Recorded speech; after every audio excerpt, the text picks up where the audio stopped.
Sarong gada na pawikan ang nadukayan kasubagong aga sa Bagasbas Beach sa Banwaan, Candaet, Camarines Norte.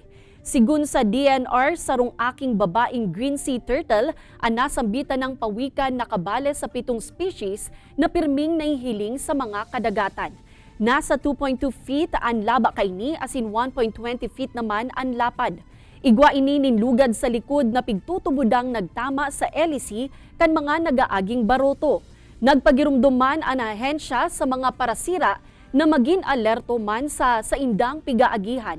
Urog nata minsan naglalataw man ang mga pawikan kaya nabubugtak sa alanganin ang mga buhay kaini. Makalihis ang ginibong inspeksyon tulos man na piglubong ang pawikan kan Menro Daet sa Baybayon.